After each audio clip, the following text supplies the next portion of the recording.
Uma pergunta que eu faço à igreja: por que a igreja deve orar? Por que a igreja deve orar?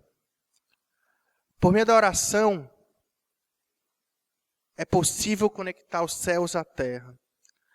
A oração é a maior força que atua na terra. John Piper, refletindo sobre esse tema de oração, falou que Deus, na eternidade passada, olhando para o futuro, decidiu agir fazendo algumas coisas por meio da oração dos eleitos. Para nós termos ideia quão poderosa, o quão importante, e para que nós possamos começar a entender o porquê que a igreja deve orar. Quando nós oramos, irmãos, nós adentramos no céu, como súditos daquele rei, com tremor e temor. Nós vamos contemplar aquele que é soberano, que tem as rédeas do universo, aquele que pode fazer todas as coisas. Então, primeiramente nessa meditação, eu queria refletir o porquê que a igreja deve orar, a importância da igreja estar orando. Eu vou encerrar e na metade eu vou dar 4 P's na letra P da oração. Eu espero concluir que tanto a mim quanto os irmãos possam ser abençoados. Primeiro, por que devemos orar? Porque por meio da oração, Deus traz grandes livramentos para o seu povo. No texto de Êxodo 3:7, não precisa abrir, diz assim a palavra de Deus: disse ainda o Senhor, certamente vi a aflição do seu povo que está no Egito, e ouvi o seu clamor por causa dos seus exatores. Conheço o seu sofrimento. Fazendo uma rápida digressão aqui, no texto da palavra sagrada, o próprio Deus fala: certamente vi a aflição do seu povo que está no Egito e ouvi o seu clamor. Deus é um Deus eterno, é um Deus que não está sob o domínio do tempo, mas é um Deus que age, é um Deus sensível às dores do seu povo, é um Deus que age no tempo local. Então, nesse primeiro ponto, Deus ele livra por meio da oração, ele livra o seu povo, traz livramentos para o seu povo, assim como no Egito. Certamente também no Novo Testamento nós vemos Pedro, no período da Páscoa, esperando ser condenado, ou ter sua condenação cumprida após o período da Páscoa, numa máxima prisão de Herodes, e você vê ali a igreja orando incessantemente. E por meio da oração da igreja você vê Deus agindo. Deus manda o anjo, Deus desperta Pedro, Deus adormece os guardas, Deus livra Pedro. Após Pedro estar livre e Herodes está morto. Então, por que a igreja deve orar? Porque Deus traz livramento, grandes livramentos, por meio da oração. Quando a igreja ora, os céus se movem, a igreja é fortalecida e seus inimigos são desbaratados. Nessa comparação, irmãos, de grandes livramentos, você olha para o Antigo Testamento, você vê o sofrimento de um povo ali no deserto, em pleno as portas do Êxodo, mas um povo sofrido, um povo escravizado, um povo sob a opressão de Faraó, um povo clamando a Deus, e Deus escuta, e Deus age. Você vê no começo ali do Novo Testamento, formação da igreja, os crentes sofrendo, os apóstolos sofrendo. Você vê a oração e você vê o livramento de Deus.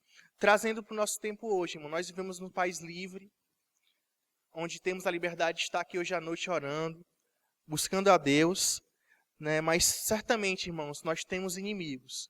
O pastor pregou uma série nas quartas, né, que eram os inimigos do crente ou da vida cristã. Né? Para lembrar, nós temos um mundo, nós temos um sistema corrompido, que muitas vezes nos afasta de Deus, que muitas vezes nós temos tanta liberdade, uma liberdade tão profunda que Deus nos dá para compartilharmos o seu evangelho, para sermos testemunhas vivas, como a palavra fala, quase como oculares da sua pessoa e da sua obra. E assim perdemos a oportunidade, pois somos corrompidos por esse inimigo que é o mundo. Nós temos um inimigo que é Satanás. Da mesma forma, nós perecemos muitas vezes em lutas. E principalmente nós temos um inimigo que é a nossa carne, nosso velho homem, que muitas vezes nos derruba, que muitas vezes, como Lutero disse, como dois cães que brigam ardentemente dentro do nosso coração, nós não alimentamos por meio da oração e assim acabamos perdendo. Então, nós não vivemos, irmão, melhor dizendo, nós não vivemos num período de opressão, sobre um jugo de um governo que não nos dá liberdade, que nos oprime, seja uma escravidão política, seja uma escravidão étnica. Mas muitas vezes nós vivemos uma opressão do sistema. E da mesma forma que como os crentes se posicionavam por meio da palavra, por meio do testemunho, né, que nós possamos pedir oração a Deus para nos livrar dessas grandes lutas. E como igreja, né, nós muitas vezes fraquejamos a pensar que o pesar de Deus ou grandes problemas são consumidos de forma física, um acidente, né, um aperto financeiro. Mas a saber que quando você se fica distante de Deus, você está em pecado. Deus nos entrega muitas vezes a nossa própria injustiça, né, um grande pesar de Deus. Que possamos orar, irmãos. Né? Então, o primeiro porquê, nós devemos orar para que Deus nos livre diariamente, né, de grandes tribulações. Segundo, devemos orar por quê? Porque a oração de Deus cura os enfermos. Hoje, irmãos, vivemos tempos de uma teologia mística. O cristão ortodoxo, o cristão de boa teologia, muitas vezes é comparado a um cristão frio. A saber, irmãos, que nossa oração, ou como desenvolvemos nossa fé por meio da oração, está relacionado diretamente com a nossa piedade. E esta está diretamente ligada à nossa identidade com Deus. Por muito, irmãos, nós escutamos alguns jargões. Deus não muda. Deus é o Deus do impossível. Deus é o mesmo hoje, sempre. E Ele há de ser. Essas, irmãos, são verdades, sim. Alô? Esses jargões não deixam de ser verdades. São verdades, mas temos que vivenciá-los, ou temos que crer ao ponto de que nós possamos vivenciá-los. Nesse ponto que Deus perdoa as enfermidades, eu queria refletir rapidamente quando eu ouvi certa vez alguém dizer que a oração que Deus escuta do incrédulo, ou a primeira oração que Deus escuta do incrédulo é a oração de arrependimento. Então, do mesmo fato que nós vemos Cristo orando pelos enfermos, da mesma forma que vemos Cristo perdoando os pecados, que nós possamos. Por que a igreja deve orar? Para que Deus perdoe, para que Deus cure os enfermos. E nessa perspectiva, primeiramente, que Deus possa curar os enfermos de alma, aqueles que estão doentes e abandonados em seu pecado, a fim que, curados da sua alma, Deus possa agir, se for do seu querer, na sua carne. Jesus, em seu ministério terreno, não só orou pelos enfermos, como também os curou. E ainda assim, com seu ministério celestial, como nosso eterno sacerdote, ele intercede pelos enfermos. Jesus orou pelos enfermos. Os apóstolos oraram pelos enfermos. Os pais da igreja oraram pelos enfermos. Será que nós temos orado exaustivamente em favor daqueles que estão enfermos, principalmente da alma, e ainda assim por aqueles que estão enfermos fisicamente? Então, por que a igreja deve orar? Primeiramente, para que Deus nos livre de todo o mal, de toda tribulação. Segundo, por que devemos orar? Para que Deus cure os enfermos, principalmente aqueles que necessitam de salvação, aqueles que não têm Cristo como Senhor. E também intercedemos por aqueles que perecem fisicamente. Terceiro ponto, ou terceira reflexão, por que devemos orar? Por que a igreja deve orar? Pela oração, Deus fortalece sua igreja com poder. Estava refletindo nesse devocional e lembrei de um episódio onde um grande pregador, John Wesley, saiu da Europa para vir para os Estados Unidos. E ali o barco ia e vinha, e ele, junto com um amigo seu, estava tremendo de medo no barco.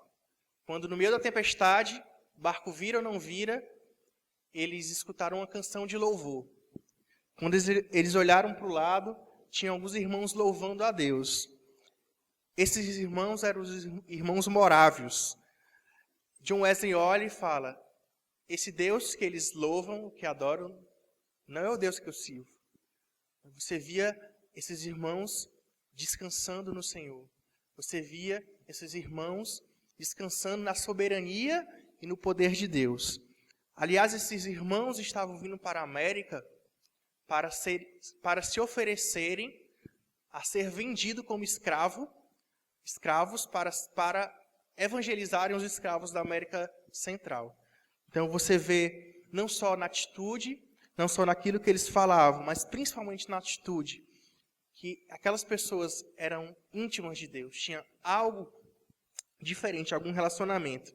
E um fato, irmão, que impulsionou esses homens a irem evangelizar, a se tornarem missionários, a terem esse impacto sobre homens e homens até crentes, foi um fato que aconteceu na Europa, irmão, quando essa comunidade dos irmãos morávios saíram fugidas de uma perseguição. Eles ficaram acampados numa determinada fazenda, num determinado sítio, e lá eles ficaram conhecidos como o Verão de Ouro. O que foi o Verão de Ouro? Foram 40 anos de oração incessante, irmão. Esse povo, no ciclo de orações, passaram 40 anos orando. Ficou conhecido como o Verão de Ouro. Muita oração. Então, por que devemos orar? Porque por meio da oração, Deus traz poder para a sua igreja. Deus fortalece a sua igreja com poder. E nesse exemplo dos irmãos moráveis, que tiveram uma experiência única com a oração, você vê a repercussão. Você vê Deus agindo no meio do povo e abençoando outras nações. O derramamento do Espírito sempre vem precedido por oração. Eu ouvi alguém dizer, não sei a pessoa, mas disse que o avivamento começa na igreja quando a igreja começa a orar por avivamento. O Espírito Santo desceu sobre Jesus no Jordão quando ele estava orando. O Espírito Santo foi derramado em Pentecostes quando a igreja, perseverante, unanimemente estava em oração. Os apóstolos entenderam essa importância de orar e se separaram para se dedicarem à oração e à pregação. Mediante tudo isso, irmão, por que devemos orar? Porque Deus traz grandes livramentos sobre nós, sobre o seu povo. Porque Deus age e cura os enfermos, abrindo portas para que Deus possa curar, trabalhar em vidas, principalmente na doença da alma, por meio da oração. E Deus fortalece a sua igreja para o ministério evangelístico e para os demais ministérios por meio da oração. E fica uma pergunta, irmão. Até alguns irmãos já escutaram essa frase. Sem oração, não há poder? Sim e não. Como muitas vezes vivemos um evangelho místico, as pessoas querem o sobrenatural pelo sobrenatural, vinculam uma pessoa que não possui uma vida de oração, ou um crente que não possui, e não exala ou não manifesta visualmente, seja por dons ou no estereótipo que as pessoas esperam que ela tenha, que ela não tem poder. Mas, numa outra perspectiva, se você não tem...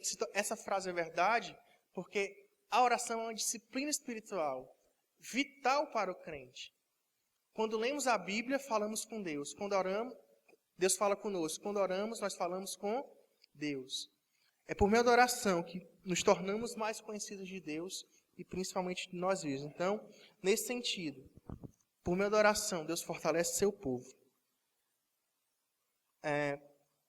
O pastor disse uma vez, se tiver pregação, ninguém abrir a Bíblia, não teve pregação, irmãos. Então, abram a Bíblia em 1 Timóteo, capítulo 2, versos de 1 a 2.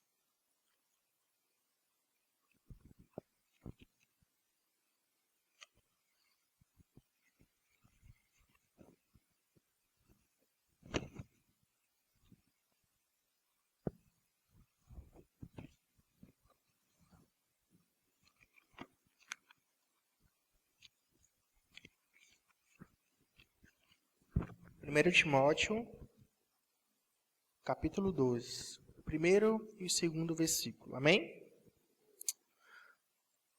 Diz assim as Sagradas Escrituras: Antes de tudo, pois exorto que se une à prática de súplicas, orações, intercessões, ações de graças, em favor de todos os homens, em favor dos reis e de todos os que se acham investidos de autoridade, para que vivamos vida tranquila e mansa, com toda piedade e respeito. Vou ler de novo.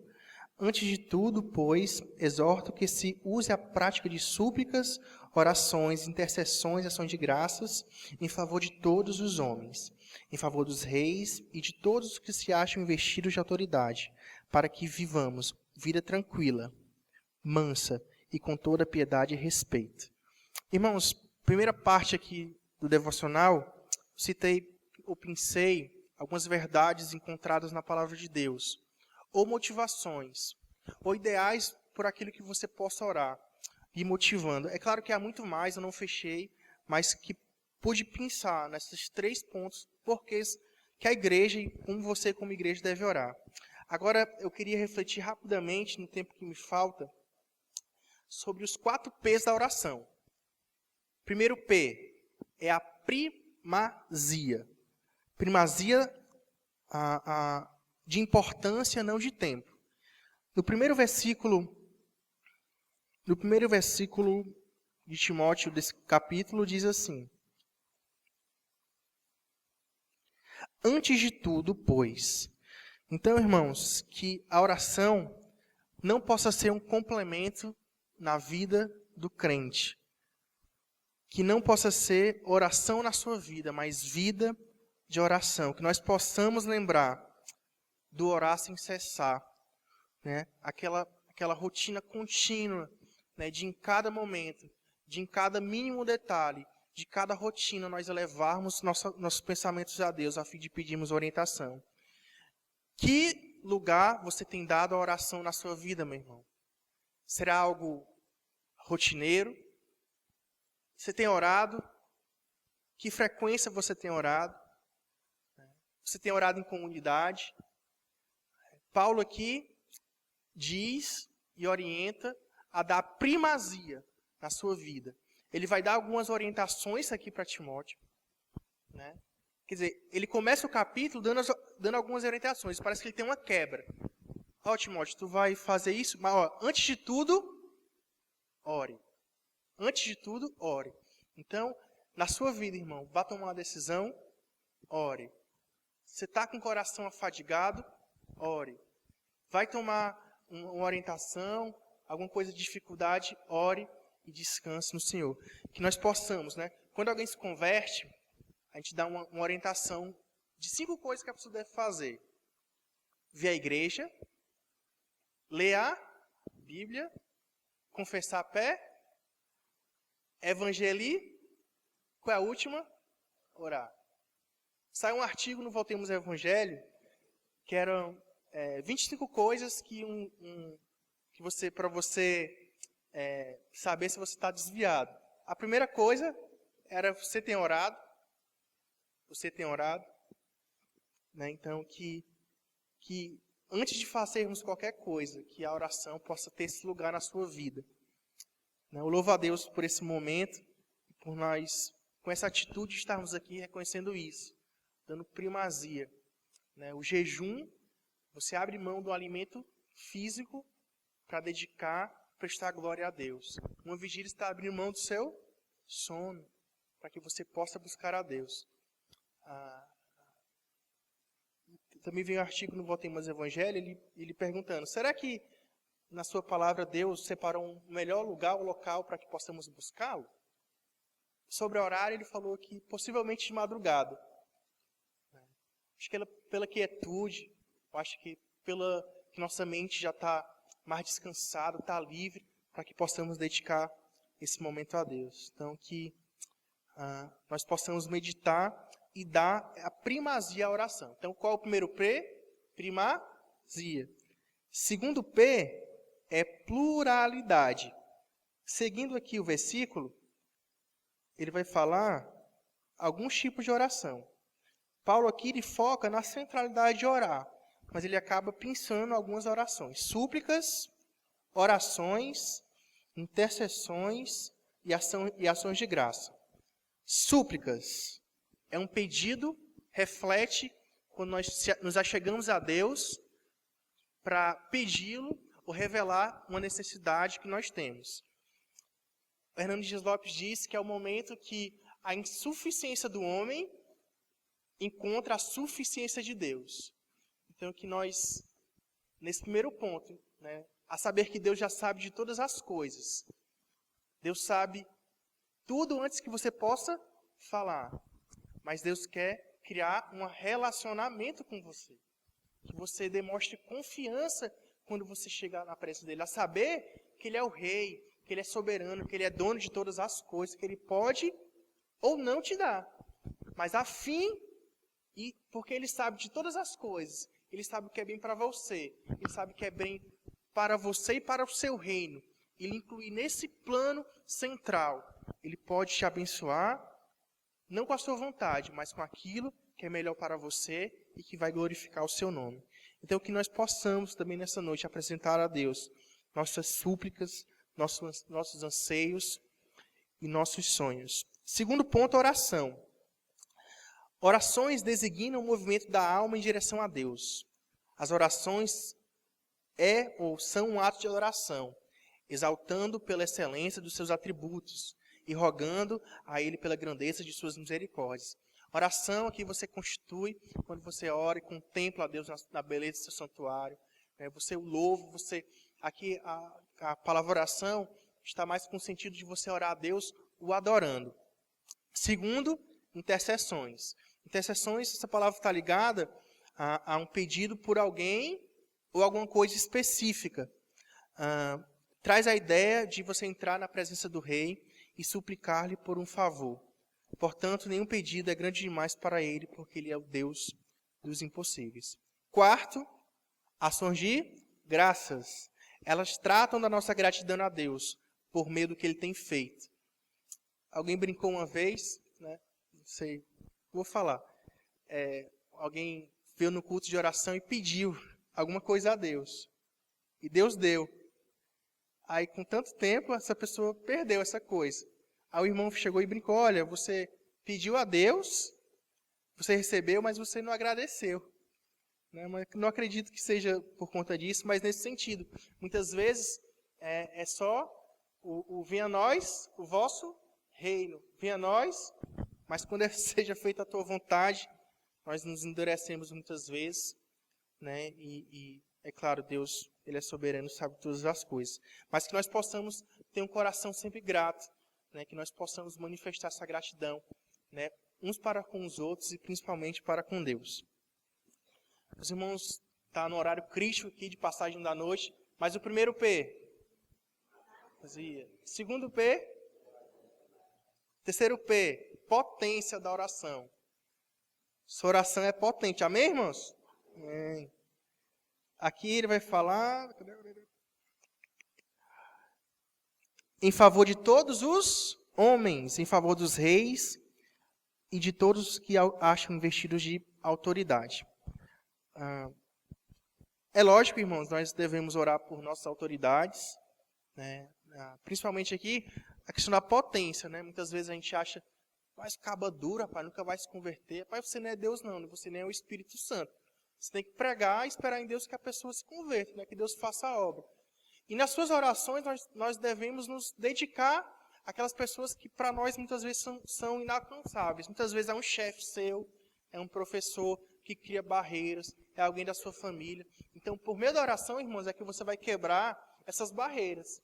É por meio da oração que Deus vai utilizar a sua fé para abrir a sua boca, né? Vai encher da presença do seu Espírito para que você possa compartilhar do Evangelho. E aqui ele fala todo homem. Então, é todo homem que a gente acha inalcançável, e é todo homem de toda a terra. Né? Não há homem a que Deus não possa dobrar. E aqui ele fala sobre autoridades, fala sobre reis, né? E fala sobre pessoas que são investidas de autoridade. Aqui, irmãos, no contexto, o César, né, o czar da época, era Nero. Era bem bonzinho, né? E aí, mas Paulo pede para orar por ele. E aqui eu fiz uma reflexão, né? A gente é brasileiro, irmão. Nós somos brasileiros, né? E A política aqui no Brasil não é muito favorável para a gente louvar e ficar feliz, né? Com tanta corrupção, com tanto desvio, né? Com tanta miséria e injustiça. Mas a Bíblia, irmão, não dá brecha para a gente reclamar. Né? Aqui, dificilmente, eu fiquei refletindo, eu nunca vi ninguém dizer assim, poxa, vamos orar, vamos pedir a Deus que molde nossos líderes, nossos governantes. Até na questão de testemunho. Né? Você está numa roda de amigos, onde os crentes chegam, começa a falar mal de partido, de política, e qual é a nossa posição como crente? Ou você fica calado, ou você apoia e acaba desgraçando mais aquele fulano. Então, nesse sentido, né, já que Paulo está ordenando, né, é algo que toda vez que a Bíblia ordena nós fazermos algo, é algo que nós não temos uma predisposição de fazer. Né, o exemplo do esposo. Esposo, ame a sua esposa. Né, muitas vezes duro, quer subjugar autoridade. Então, Deus manda nós amarmos. Mulher, seja submissa. Por quê? Porque a natureza da mulher pecaminosa já não quer ser submissa. Do mesmo jeito, nossa tendência é sermos rebeldes, falarmos mal ou destratarmos nossas autoridades. Que isso sirva para mim e para você, irmão. Não que você vá passar a mão, mas tem um espírito, né, que, olha, não, Deus, nós cremos que Deus vai mudar, nós cremos no poder de Deus, Deus é soberano. Toda autoridade está sob a autoridade de Deus, não a autoridade que Deus dê aqui na terra que não venha dele, que nós possamos refletir nisso. Porque esses homens que estão à frente, seja do país, seja do continente, seja de uma potência, estão sob o jugo de Deus também, irmãos. Primeiro P. Segundo P. Terceiro. Quarto, propósito. Estou aprendendo, pastor. Né? Primeiro P, primazia, pluralidade, potência e propósito. Propósito de você orar. Aqui no texto, expondo o texto, ele fala para que vivamos vida tranquila e mansa. Novamente, irmãos, o contexto que o povo, os crentes viviam não era um contexto bom. Né? Contexto de perseguição, de opressão. Tranquila refere-se a um caráter externo. Mansa a um caráter interno. Então, por meio da oração. Mesmo, né, nós, num contexto de dificuldade, de sequidão, Deus nos traz tranquilidade e Deus nos coloca sob um estado de mansidão. Ele fecha aqui o texto, dizendo, com toda piedade e respeito. Irmãos, não há outra forma, né, de termos uma vida com Deus, se não for por meio da oração. Também, usando esta como uma disciplina, o Deus usa a oração como disciplina espiritual. Então, que nós possamos, a cada dia, irmãos, nos deleitarmos a orar, a fim que possamos ser moldados pelo Espírito Santo, a fim de fazermos a vontade de Deus. Para encerrar, queria ler algumas frases de alguns grandes homens de Deus, que possam nos motivar essa noite a orarmos. Agostinho de Hipona: a oração é o encontro da sede de Deus e da sede do homem. Lutero: atualmente estou tão ocupado que não posso passar menos de 4 horas por dia na presença de Deus. Aqui é dura, vamos ler de novo. Atualmente estou tão ocupado que não posso passar menos de 4 horas por dia na presença de Deus. Mas Lutero era monge. Mas você é tão filho de Deus quanto ele, irmão. A oração fará o homem parar de pecar, ou o pecado o seduzirá a parar de orar. Bunyan. O que o homem é sobre seus joelhos diante de Deus e nada mais. McShane. Às vezes, quando você não sente nenhum conforto e tuas súplicas e teu coração está quebrantado e abatido, é que realmente está lutando e prevalecendo com o Altíssimo. Spurgeon. As minhas orações não mudam a Deus, mudam a mim mesmo. Lewis. Não há nada que nos faça amar tanto uma pessoa quanto orar por ela. Lam. Quando trabalhamos, nós trabalhamos. Quando oramos, Deus trabalha. Hudson Taylor. Eu preferiria ensinar 10 homens a orar do que a 10 homens a pregar. Spurgeon. O homem que mobiliza a igreja a orar estará dando a maior contribuição para a história da evangelização do mundo. Murray. Deus nada faz a não ser em resposta à oração. Wesley. Na oração, é melhor ter um coração sem palavras do que palavras sem um coração. Bunyan. 3 coisas são indispensáveis para o crescimento do homem: oração, oração e oração.